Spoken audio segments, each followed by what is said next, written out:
Hello buddies! In this video, we are going to learn about the history of Pancasila in pre-independence era.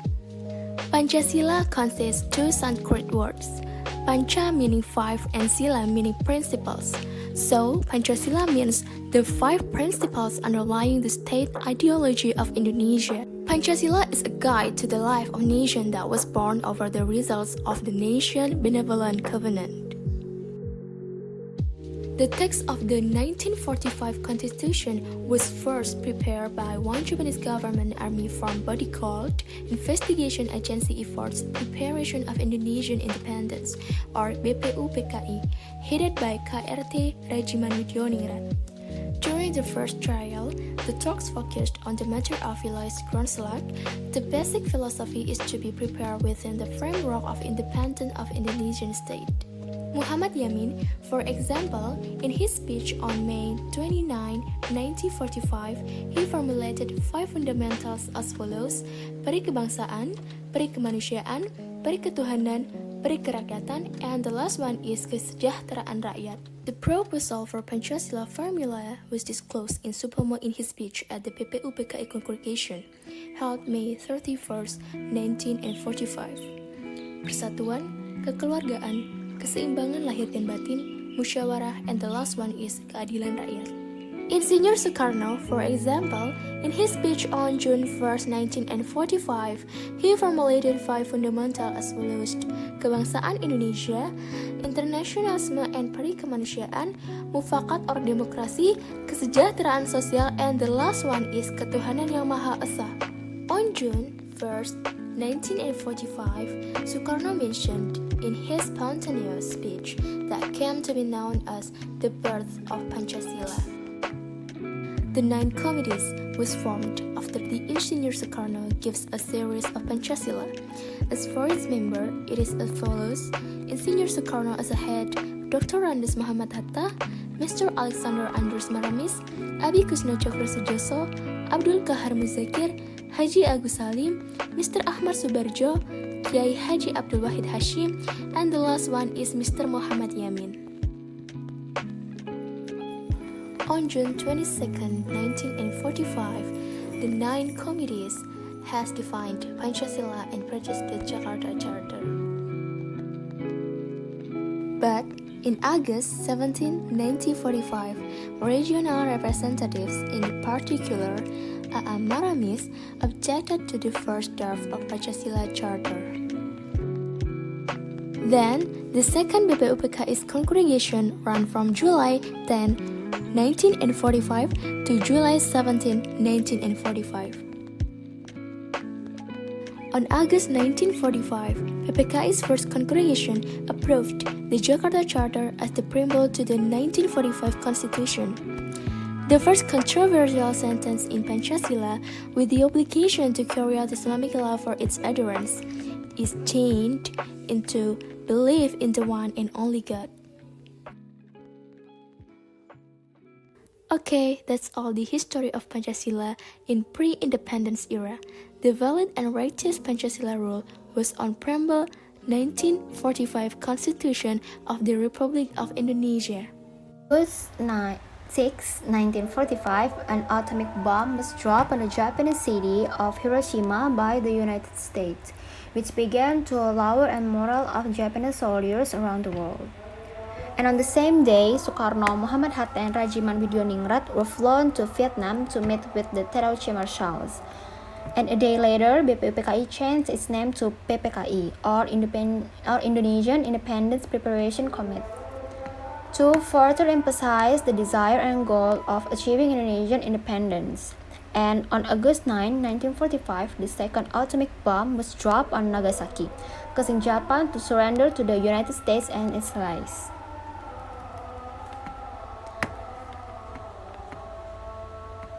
And on August 12, 1945, Japan through Marshal Terauchi in Dalat, Vietnam, told Soekarno, Hatta, and Rajiman that the Japanese government would immediately grant independence to Indonesia, and the proclamation of independence could be carried out within a few days based on the PPKI theme. But Japan wants Indonesian independence on August 24th. On August 14, 1945, Japan officially surrendered to the Allies on the ship USS Missouri. The Japanese Army and Navy was still in power in Indonesia because Japan promised to return Indonesian power to the Allies.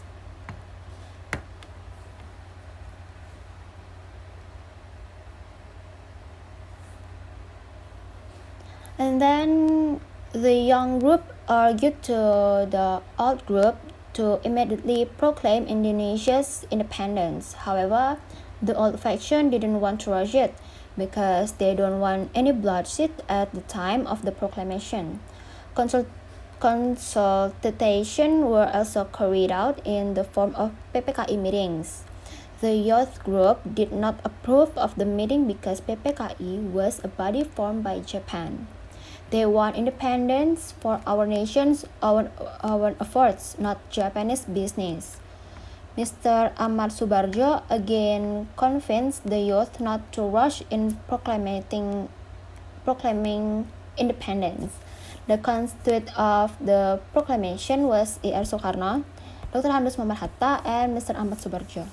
The concept of the text of the proclamation was written by E.R. Soekarno himself, and Soekarno suggested that those who signed the text of the proclamation were E.R. Soekarno and Dr. Handus Muhammad Hatta. And the next day, 17 August 1945, there have been present, among others, Suwirjo, Wilopo, Gafar Pringgondo, Tabrani, and Trimurti. The red and white flag that had been shown by Mrs. Fatmawati was raised, followed by remarks by Suwirjo. And 18 August 1945, the Preparatory Committee for Indonesian Independence, or PPKI, makes decisions, ratifies, and establishes that constitute or UUD as the basis of the Republic of Indonesia. Thereafter known as the 1945 Constitution, the government of the Unitary State of Indonesia in the form of Republic or NKRI was formed with sovereignty in the hands of the people, which was carried out entirely by the People's Consultative Assembly or PMR, which would be formed later, because that Soekarno and Muhammad Hatta were elected as the first president and vice presidents.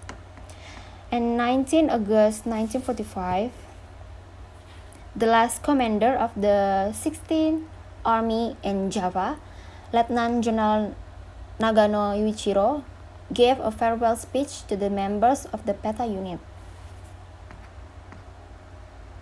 And that's all.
Now, we're gonna talk about Pancasila studies in the New Order era.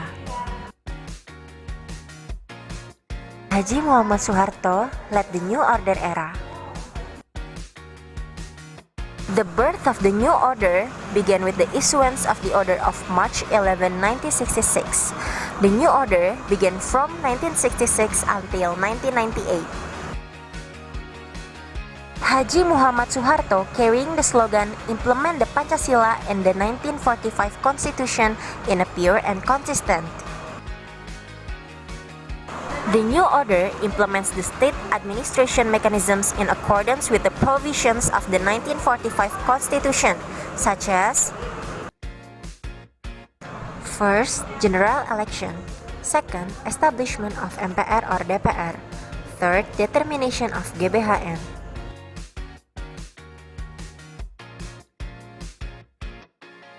The New Order government placed Pancasila and the 1945 Constitution as sacred things so that they shouldn't be misused.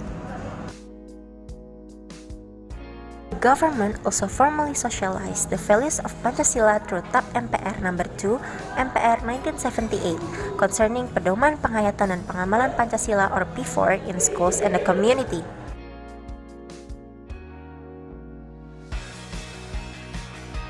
The aim of P4 upgrade is to form a common understanding of Pancasila with the same understanding. It is hoped national unity and integrity will be formed and maintained. Defense efforts during the New Order era were not only strong but also hard, even authoritarian and repressive. Even sometimes used as an excuse to carry out repression for power, so that many people do not like this system.